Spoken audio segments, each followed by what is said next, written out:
चलिए कल्पना करते हैं भारत की एक फैक्ट्री की, जहां कारीगर दिन रात मेहनत करके कोई बहुत शानदार सामान बना रहे हैं। ऐसा सामान जिसकी दुनिया भर में मांग हो सकती है। लेकिन उनके रास्ते में ना एक बहुत बड़ी दीवार है, और वो दीवार है इंपोर्ट ड्यूटी की। मतलब जब वो अपना बेहतरीन सामान बनाने के लिए कच्चा माल बाहर से मंगाते हैं, तो उस पर इतना ज्यादा टैक्स लग जाता है कि उनके बनाए सामान की कीमत बढ़ जाती है। और नतीजा नतीजा ये कि अंतर्राष्ट्रीय बाजार में उनके लिए टिकना बहुत मुश्किल हो जाता है। ये सिर्फ एक फैक्ट्री की कहानी नहीं है, ये भारत के हजारों एक्सपोर्टर्स की कहानी है। लेकिन जरा सोचिए, क्या हो अगर लागत की ये सबसे बड़ी दीवार ही गिरा दी जाए?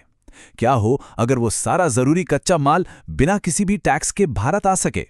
सुनने में शायद ये एक सपने जैसा लगे, पर ये एक बेहद शक्तिशाली सरकारी स्कीम की हकीकत है जिसके बारे में हम आज बात करने वाले हैं। और इसी चुनौती का जवाब है एडवांस्ड ऑथराइजेशन स्कीम। इसे एए स्कीम भी कहते हैं। सच कहूं तो ये सरकार की तरफ से हमारे एक्सपोर्टर्स के लिए एक गेम चेंजर है। इसका सिद्धांत बहुत ही आसान है।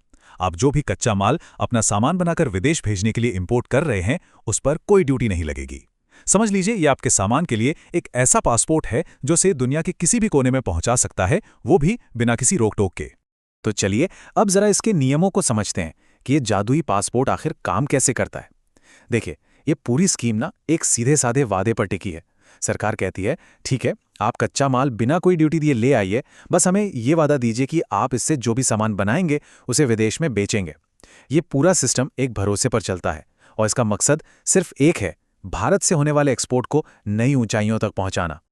अच्छा, अब सवाल ये उठता है कि सरकार को कैसे पता चलेगा कि एक प्रोडक्ट बनाने के लिए कितना कच्चा माल ड्यूटी फ्री देना है? यहीं पर एंट्री होती है स्टैंडर्ड इनपुट आउटपुट नॉर्म्स की, जिन्हें शॉर्ट में SIONs कहते हैं। आप इसे सरकार की एक ऑफिशियल रेसिपी बुक की तरह समझ सकते हैं। जैसे मान लीजिए, अगर एक शर्ट बनाकर एक्सपोर्ट करनी है, तो ये बुक बताएगी कि उस एक शर्ट के लिए कितना कपड़ा, कितना धागा और कितने बटन बिना ड्यूटी दिए मंगाए जा सकते हैं। और हाँ, अच्छी बात यह है कि इसमें प्रोडक्शन के दौरान होने वाली थोड़ी बहुत वेस्टेज को भी शामिल किया जाता है। पर क्या होगा अगर किसी का प्रोडक्ट इस रेसिपी बुक में है ही नहीं? खैर, घबराने की कोई बात नहीं है। ये स्कीम बहुत लचीली भी है। एक्सपोर्टर्स अपने खास प्रोडक्ट्स के लिए सरकार से एक कस्टम रेसिपी बनाने के लिए भी कह सकते हैं। इससे ये पक्का हो जाता है कि कोई भी नया आइडिया या इनोवेशन पीछे ना रह जाए। अब एक और जरूरी नियम पर आते हैं, वैल्यू एडिशन।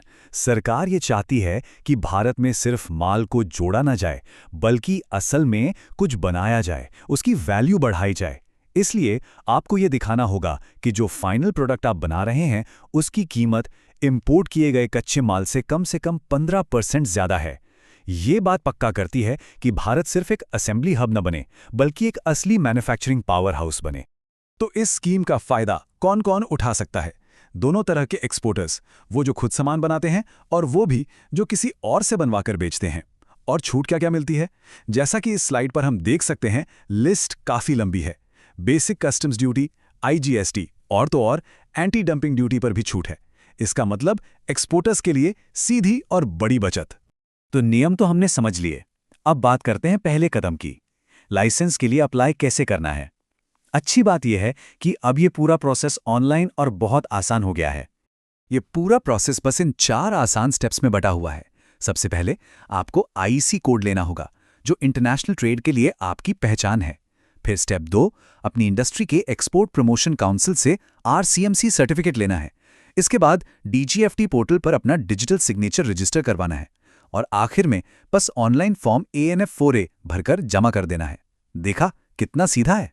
एक बार जब ड्यूटी फ्री कच्चा माल आ जाता है और लाइसेंस आपके हाथ में होता है, तब कहानी का दूसरा और सबसे महत्वपूर्ण हिस्सा शुरू होता है, अपने वादे को पूरा करना। इसे ही कहते हैं निर्यात बाध्यता या एक्सपोर्ट ऑब्लिगेशन। तो समझिए, एक्सपोर्ट ऑब्लिगेशन का मतलब सिर्फ कुछ भी एक्सपोर्ट कर देना नहीं होता। इसका मतलब यह है कि जितना ड्यूटी फ्री माल मंगाया गया है, ठीक उसके हिसाब से सही कीमत और सही मात्रा का सामान बनाकर एक तय समय के अंदर विदेश भेजना ही होगा। ये एक पक्का वादा है जिसे निभाना जरूरी है। और ये वादा पूरा करने के लिए समय कितना मिलता है? आमतौर पर आपको पूरे 18 महीने मिलते हैं। ये एक अच्छा खासा समय है जिसमें आप आसानी से अपना प्रोडक्शन और शिपमेंट प्लान कर सकते हैं। जब आपका एक्सपोर्ट पूरा हो जाए, तो एक आखिरी काम बाकी रहता है, अपने लाइसेंस को ऑनलाइन क्लोज करवाना। ये सरकार को बताने जैसा है कि देखिए मैंने अपना वादा निभा दिया है। इसके बाद आपको मिलता है EODC यानी एक्सपोर्ट ऑब्लिगेशन डिस्चार्ज सर्टिफिकेट, और फिर वो ऑथराइजेशन का चैप्टर क्लोज हो जाता है। अब आते हैं इस स्कीम की सबसे खास बात पर। ये कोई पत्थर की लकीर नहीं है, ये एक जिंदा पॉलिसी है जो वक्त और एक्सपोर्टर्स की ज़रूरतों के हिसाब से खुद को बदलती रहती है, बेहतर होती रहती है। इसका एक ताज़ा उदाहरण देखते हैं। पहले एक नियम था कि अगर आपका माल लाइसेंस मिलने से पहले ही भारत आ गया तो आपको ड्यूटी में छूट नहीं मिलती थी। लेकिन अब सरकार ने ये नियम बदल दिया है। अब अगर माल पहले भी आ गया हो, बस कस्टम्स में उसके कागजात लाइसेंस मिलने के बाद जमा किए गए हों, तो भी आपको पूरी छूट मिलेगी। ये वाकई में एक्सपोर्टर्स के लिए एक बहुत बड़ी राहत है।